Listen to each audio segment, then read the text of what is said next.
with boughs of holly. Fa la la la la la la la la. 'Tis the season to be jolly. Fa la la la la la la la la. Don we now our gay apparel. Fa la la la la la la la la. Troll the ancient Yuletide carol. Fa la la la la la la la la.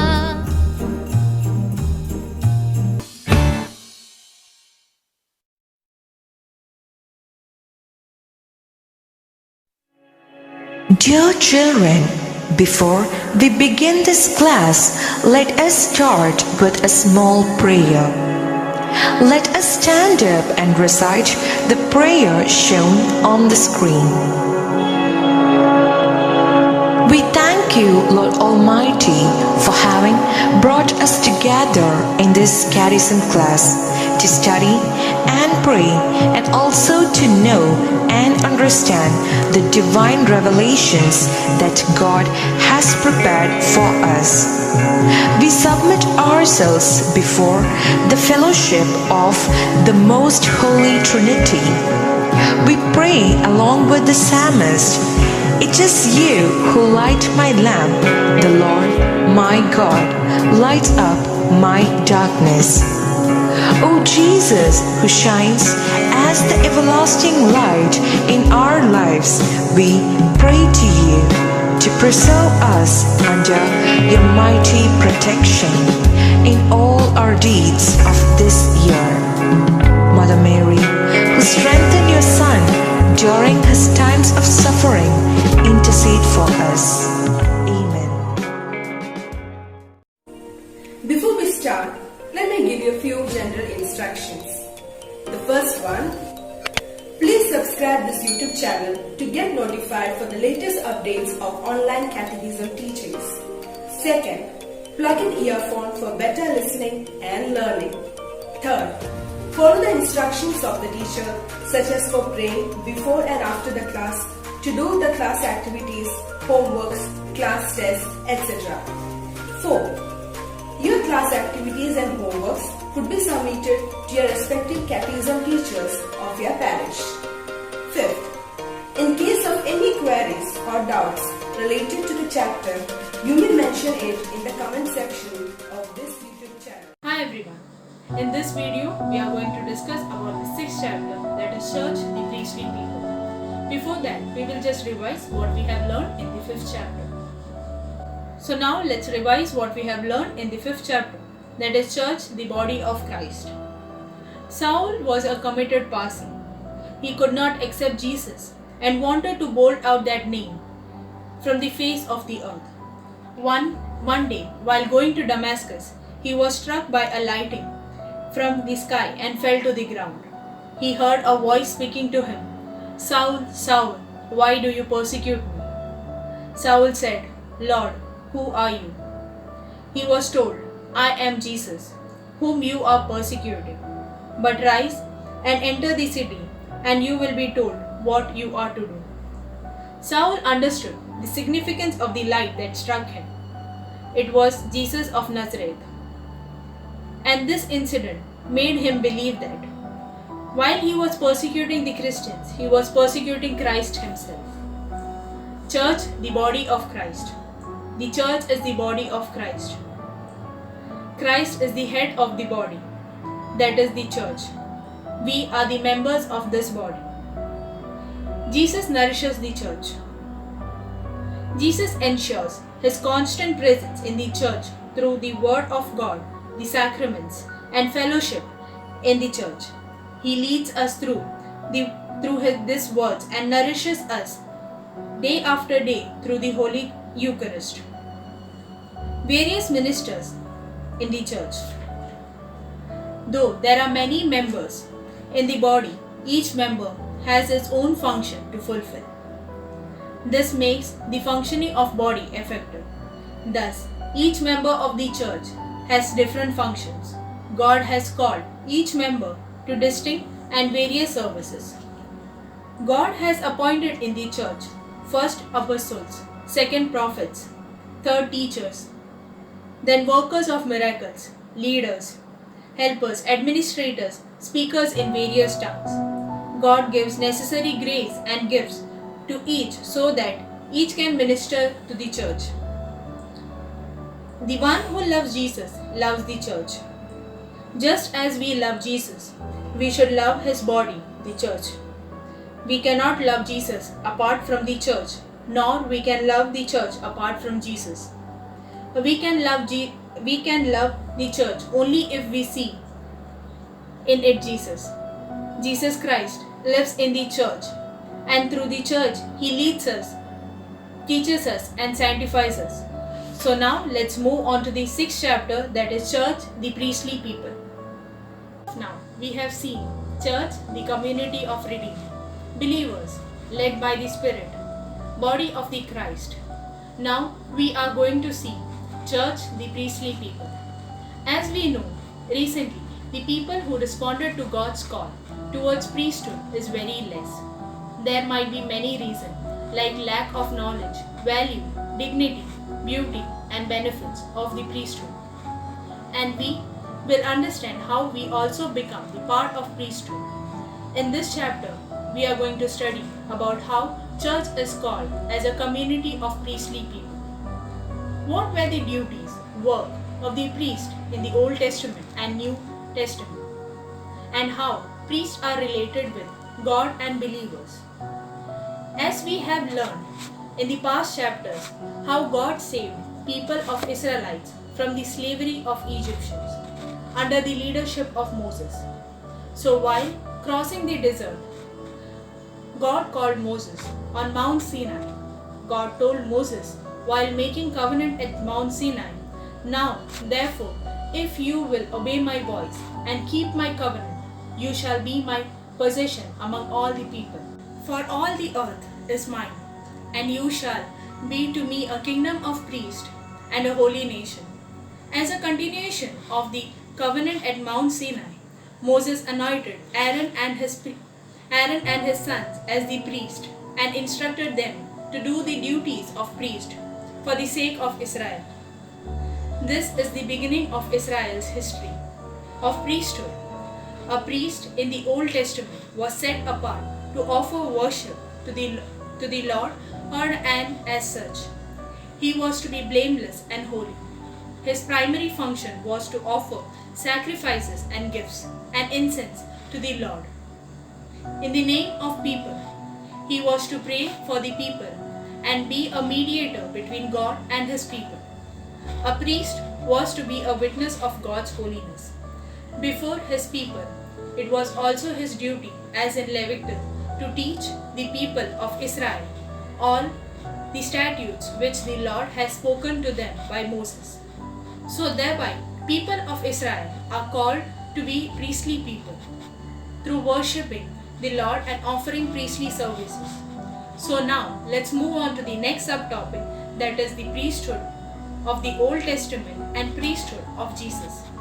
As I have explained earlier, Aaron and his sons were especially chosen by God to offer worship and sacrifice.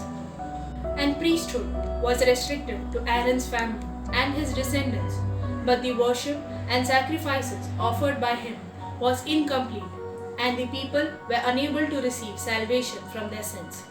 But after the resurrection of Jesus Christ, he became the ultimate priest, and everyone was saved from the punishment of their sins forever. Our Jesus sacrificed his life, his body, his spirit, and all for the entire world. And therefore, we all were saved by Jesus through his body and blood. And Jesus worshipped his Father by sacrificing his life and became the ultimate priest, and became a role model to all the priests today. We should be clear that everyone entered into the holiness is not because of the blood of goats and calves. It is because of his own blood and body. So now let's move on to the next subtopic, that is the priesthood of Jesus Christ. We learned that how Jesus also became priest. How is it possible? Because we know in the Old Testament our Christ chose priestly tribe of Levi, and people belonging to those tribe were only allowed to do the duties of priest, and only they were allowed to be the mediators between believers and God. Now let's see how Jesus became the priest. As we have learned, the primary function of priest was to offer sacrifice by killing goats and calves offered by the worshippers. In the same way, Jesus, the Son of God, became an eternal priest through his sacrifice on the cross on Mount Calvary. How church is related to his priesthood. We know that Jesus gave his body and blood on the occasion of Last Supper and told his apostles to remember these events whenever they get together for prayers.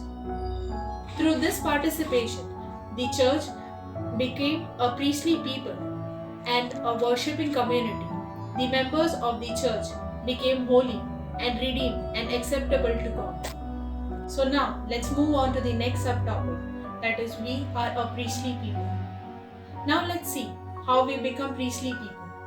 We know that church is the body of Christ and Jesus is our eternal priest. We become the members of the church through baptism and experiencing the benefits of baptism. So, through baptism, we all are called to be the part of the church. There are two types of priesthood. First one, those who are chosen especially for the service of the church and participates in the ministerial priesthood. Second, those who are not called to the ministerial priesthood in the church perform only the functions of royal priesthood. Church instructs how Christians should exercise their priestly functions. So now let's move on to the next subtopic, that is Holy Kurbana, the noblest of all worship. As I have explained earlier, that the primary duty of the priest is to offer worship to the Lord, and the Holy Kurbana is the highest form of worship that church can offer to God. In Holy Kurbana, we are repeating the same events of crucifixion of Jesus at Mount Calvary and at the Last Supper. Jesus sacrificed himself on the cross for us. Jesus offered his own blood as an eternal sacrifice. So, through the Holy Kurbana, our church, the body of Jesus, is worshipping the ultimate God, our Father. It is a worship offered by the church, the body of Christ, in union with Jesus Christ.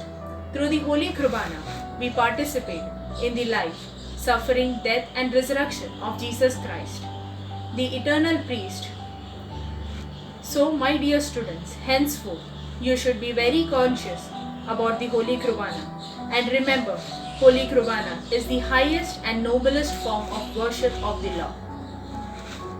So now let's move on to the next subtopic, that is the ministerial priesthood.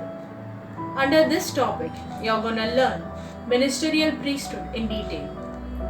We all share priesthood with Jesus through baptism, but some are specially chosen and anointed by God through sacraments of holy orders, and the permanent state of one who has been ordained as priest, as distinct from priesthood of all believers, common to all the baptized, one who can minister the people of God and offer sacrifice, sanctification, the one who can offer the true body and blood of Christ in the Mass, and of forgiving sins committed after baptism through the sacrament of penance and anointing. He performs the holy sacrifices of Mass as a representative of Christ and offers it to God in the name of all the people. So now let's move on to the conclusion part. Israel was the priestly people. God revealed this in the covenant at Mount Sinai. However, with the sacrifice that Jesus offered at Mount Calvary, the priesthood of the Old Testament came to an end. Through baptism, we are also made to share in the priesthood of eternal priest Jesus. From the children of the church who have received common priesthood, God specially chooses some person and raises them to the ministerial priesthood. They are the priests of the New Testament. They perform the holy sacrifice of Mass and other sacraments.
Let us end the class by thanking God for giving us this wonderful opportunity. Let us stand and recite the prayer shown on the screen. O merciful Lord, we thank you for having sent forth upon us your wisdom from the holy heavens, from the throne of your glory. Thank you for having chosen us to be the shining lamps of the world by illuminating darkness and spreading light. O Jesus, you said, "It is not the will of my heavenly Father that one of these little ones should be lost." We thankfully join our hands before you for holding all of us to your bosom.